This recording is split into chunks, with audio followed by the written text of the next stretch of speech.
Hello, my name is Dean Contover. This is the Current Buzz. Thank you for watching today. We have two gentlemen here that we brought over from Trinity, Trinity Pride EMS, right? We're going to talk to them.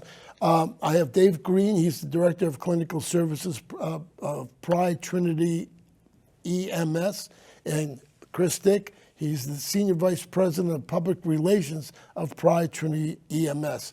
And we brought them in regards to why you should learn how to handle a defibrillator. This little green box right here is a defibrillator, and we're going to show you how to operate it because most people don't know how to operate it, right? And they're in every public place, every fire apparatus, police apparatus carry them, right? Typically, yes. Yeah, okay.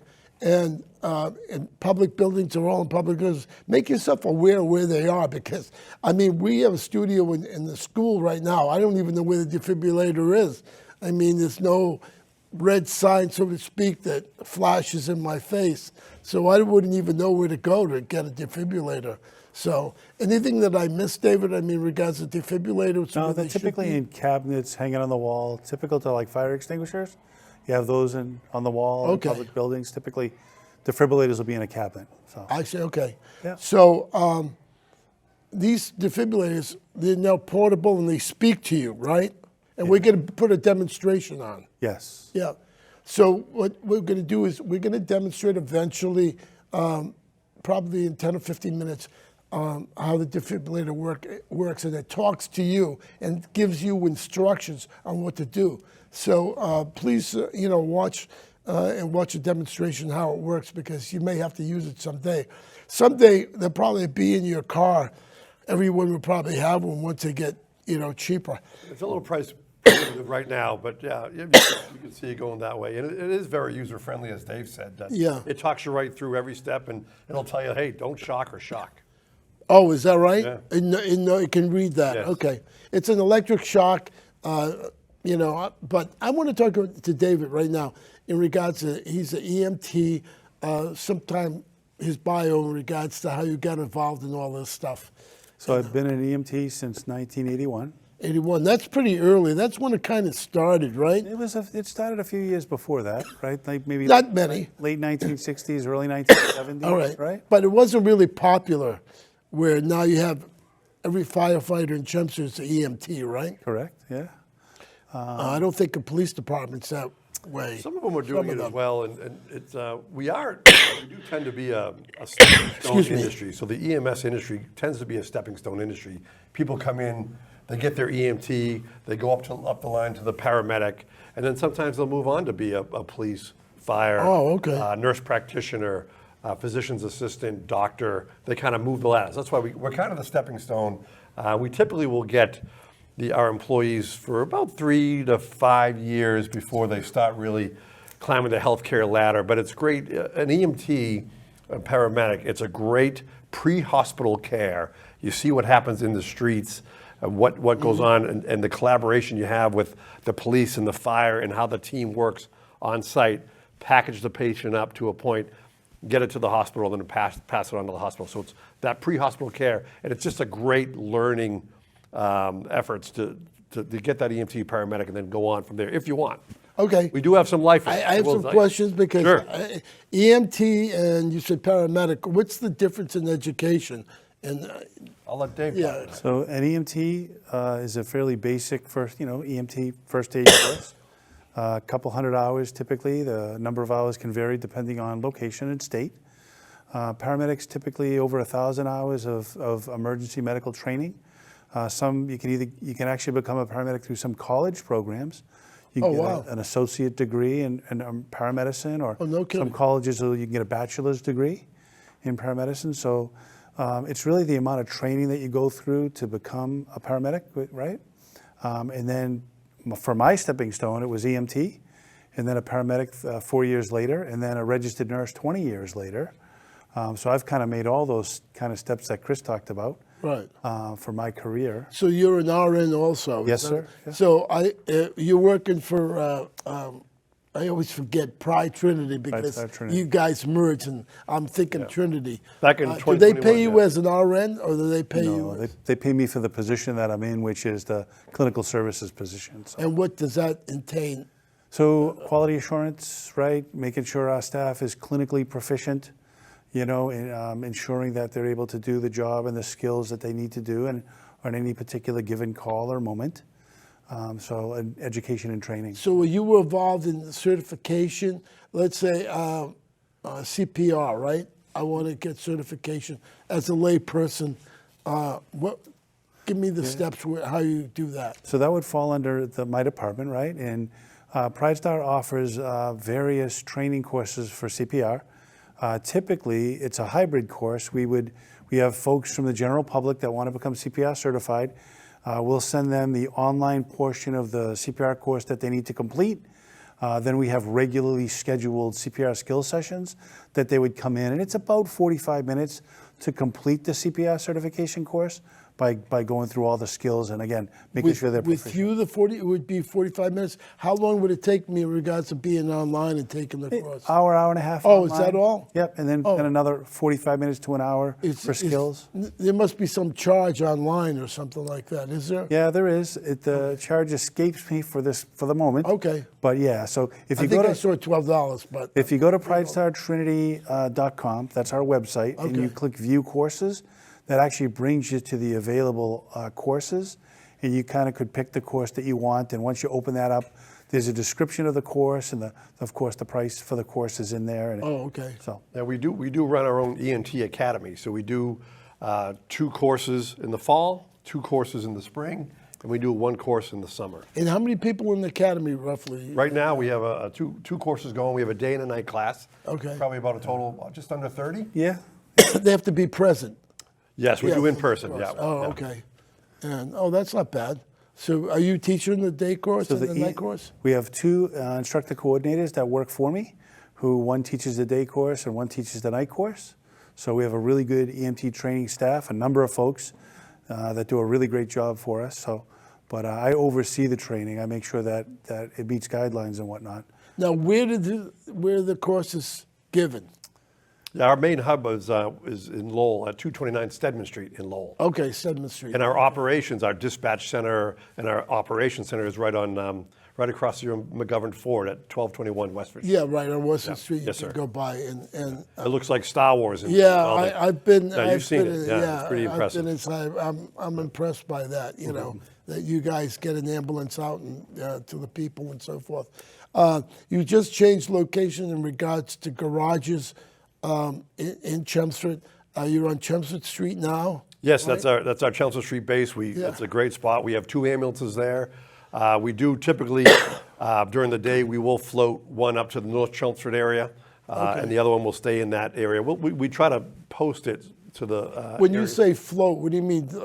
Is it on its all, like they say, on all fours?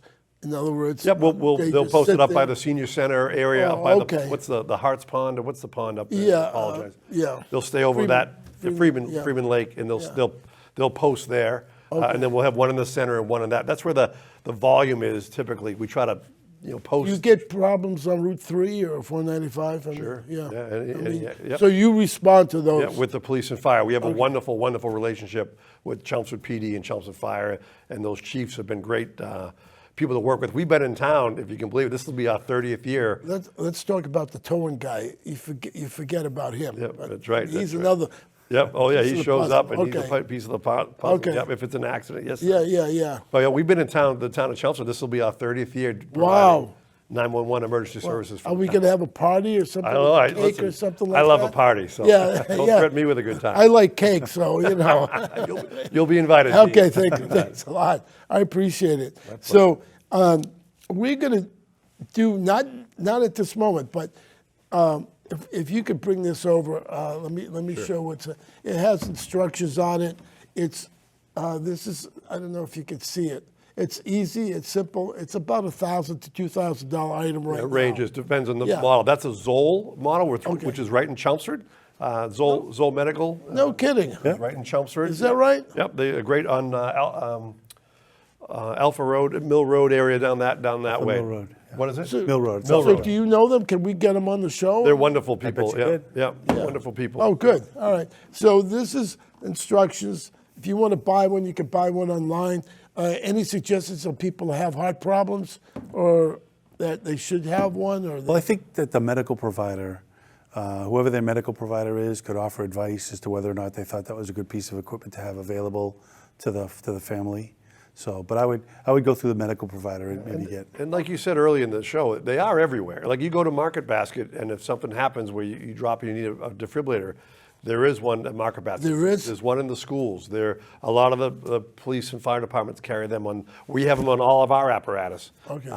But they're more and more. Like you go to Neshoba and you go skiing, they have defibrillators there. So. I want you to understand that we're going to show you how to operate a defibrillator, because once you know how to operate a defibrillator, we're going to do it, by video. You have confidence in doing it, because that's what happens in regards to HIMIC or other first aid things. A lot of people in the public are kind of apprehensive, and there's a law, a Good Samaritan law, that stipulates. The Good Samaritan law protects lay people from any type of lawsuit or fear of any type of lawsuit Right. if they just try to help somebody. Yeah, even though it's not successful, Yeah. they at least they attempted it. Yep, that was a barrier for lay people to want to help somebody, was they were afraid of being sued. So the Yeah. Good Samaritan law kind of takes that fear away. Okay. Because somebody who needs help needs help. I think I'm old enough to remember when that went into effect, because there was a lot of talk that only a physician or a nurse could take care of you if in the car accident and so forth, and this law kind of helped out. And the most important thing, Dean, obviously, if someone does drop in front of you, or if there's call 911. I mean, that's first and foremost. Let's call 911. Let's start the emergency personnel to get there. Police, fire, EMS, and then let's get back to the patient and let's try to see what we can do on the Good meantime. point. Yeah. If you were doing or helping in regards to something, tell the people to call 911, appoint somebody and tell them, you're calling 911. Call 911 while you're taking care of the situation. Perfect. Correct. Yeah. Great. Am I right? Yeah, absolutely. exactly. Yes, sir. So we're going to show you how this works, and we're going to Zoll. What's it? AED Plus. AED Plus. We're going to show you how it works, and you're going to show me how it works, right? Yes, We'll do it right now. Okay, we'll do it right now. Unit OK. Stay calm. Check responsiveness. Call for help. Attach defib pads to patient's bare chest.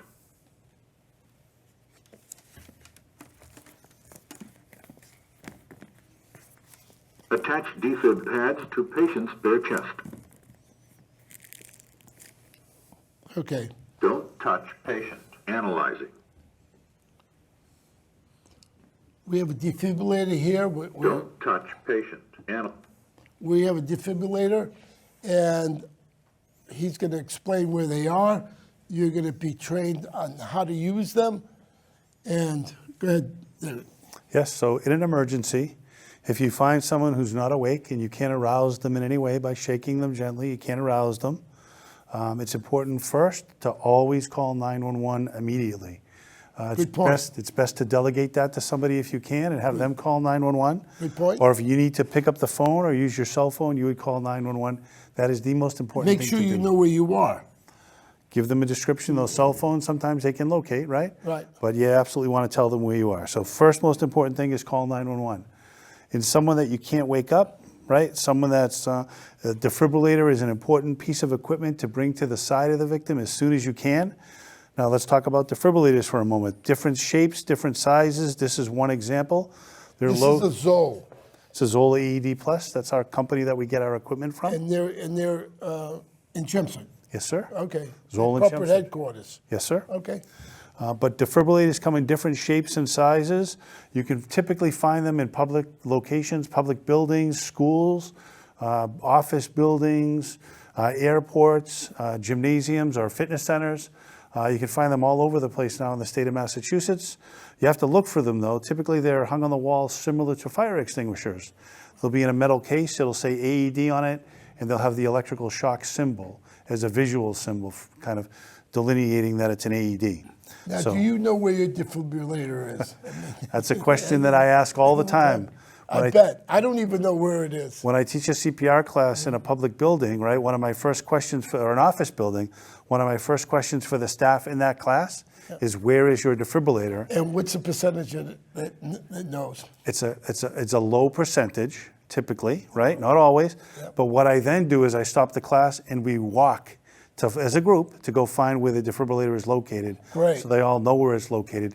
Then we come back and we talk about it and we go through how to apply it and use it. Great. So, but defibrillators everywhere. It's the most, other than 911, it is the most important piece of equipment to bring to the side of somebody who's dead, right? Who's not awake, who's got no pulse. So typically, you would bare the chest. Defibrillators come with pads, again, different shapes and sizes, but it's very self-explanatory. The pads have a sticky surface on the back, so you peel it off, put the sticky surface. These pads stick to skin. So if there's something in the way of applying these pads to the skin, you need to remove it. If it's water, you wipe off the water. If it's hair, typically these defibrillators come with a razor. You could do a quick dry shave. Oh, okay. But the pads stick to the skin. These machines are smart enough now that as long as it is on, it will know when the pads are applied to the skin, because the two pads talk to each other, right? Wow. Using the body as a conduit. Wow. So once it senses that the pads are applied to the skin correctly, it will actually start to analyze what's going on with their heart. And if there's a heart rhythm that is amenable to electricity or to shock, then the defibrillator automatically charges, and then it would tell you that it's ready to shock. Somebody needs to manually push the shock button in order to deliver the electricity to the victim. Now, for safety, it's very important when you deliver that shock that nobody is touching the person or the victim, right? Nobody's touching them. And then the person who's going to be the one who pushes the shock button looks around to make sure nobody's touching the button, and then typically you would say, is everybody clear? You would look to visualize that everybody is clear. And then you push the shock button, the electricity is delivered. Okay. Now again, the machines are smart, right? Once it delivers that electricity, it's gonna tell you to start doing CPR, right? Cardiopulmonary resuscitation, and it's gonna give you a cadence for your chest compressions. Okay. Before we start, I have a question. Yes, sir. These are battery operated. That's correct. So people should check the batteries on the defibrillators, you know, in their offices or schools or whatever. Yeah, so all these defibrillators in 2024, they have a light, right, or a visual aid on the Oh, I front see.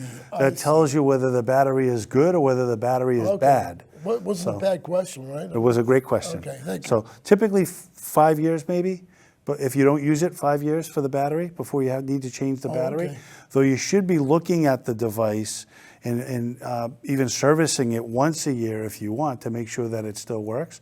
But the battery, there's a visual indicator for the Okay. battery. So when we're leaving, we'll look at the defibrillator and see whether it's working here in the school. You and I are going to walk out together and we'll find it All right, good. together. All right. So we have 6 minutes to go. So do you want to start it?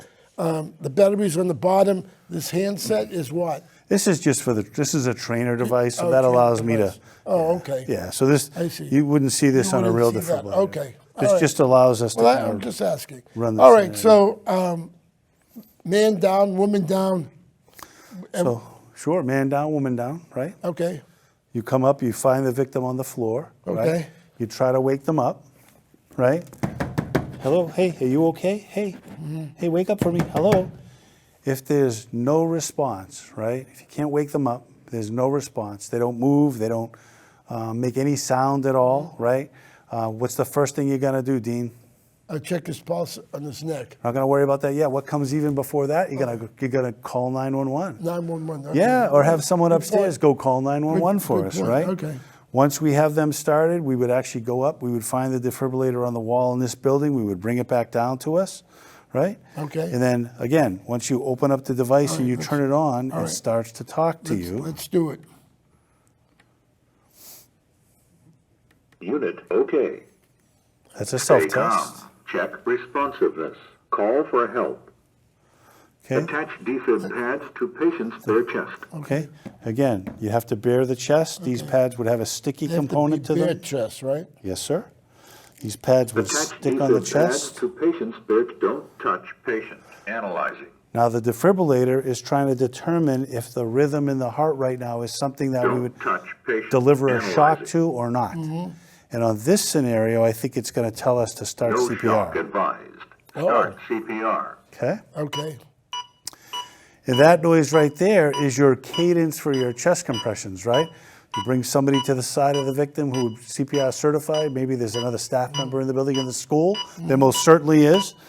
They would start CPR on this person. This particular device actually gives you a landmark for the chest compressions right here, right? Oh, I see. So you do chest compressions while you're waiting for your 911 help to arrive. Okay.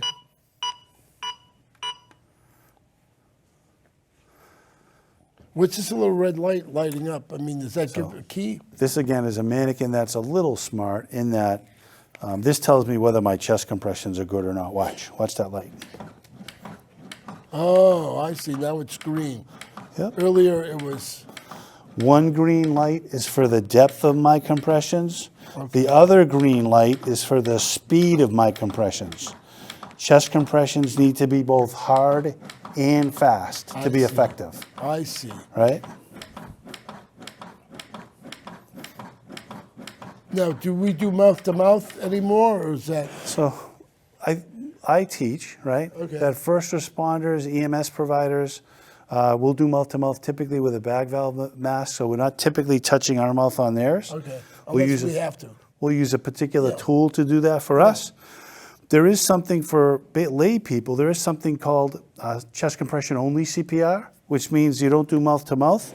You simply do chest compressions only. Is that the new philosophy? It's been out for a couple of years Oh, now, okay. All right. but it allows a lay person to not have to worry about doing mouth-to-mouth because that was a barrier to people like yourself Right. doing CPR on somebody. If you're in Market Basket and somebody in aisle 3 is on the floor and you check them and they don't seem to be awake, you would call for help. But then if they needed someone to do CPR, a typical lay person wouldn't necessarily want to do mouth-to-mouth on somebody that they didn't know, right? Right.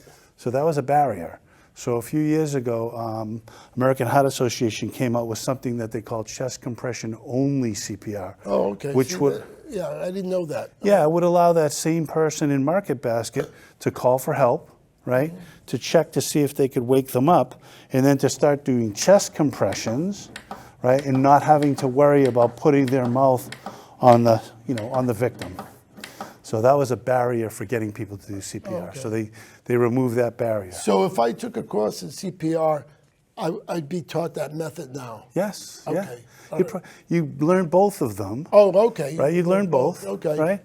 But typically, I encourage lay people who are nervous about that to do chest compression only CPR. Again, just to kind of recap a little bit, the most important thing to do is to call 911 and get help on the way, right? Right. Most important thing to do. The second most important thing to do is to recognize what's going on, right? And if they need CPR, to find someone that can do that for you. But the defibrillator is life-saving, right? Yeah, no doubt. If you have one available to you, you can send somebody to get the defibrillator and bring it to the side of the victim. This is the defibrillator in regards to, if you could see the instructions, it gives you the instructions. It gives you the instructions, and you can see there's steps that you have to go through. Ours told us that we need to do CPR, and sometimes it Sometimes says it'll be deliver a shock. deliver a shock. Sure. And you would press the button for shock. Yep. Right, and hopefully, Dean, these are very, very, very self-explanatory. They're made for a lay person to be able to operate Right. them without any real training. They're very self-explanatory. good. I'm glad you came in because I had no idea of defibrillators in regards to, I would have probably panicked, I mean, I would have attempted to do what I did, but now I feel a little more secure in regards to taking the defibrillator and doing what I have to do because I didn't know the steps. To make you feel better, my experience is, and faced with an emergency, most people find it within themselves to do a good job up until the time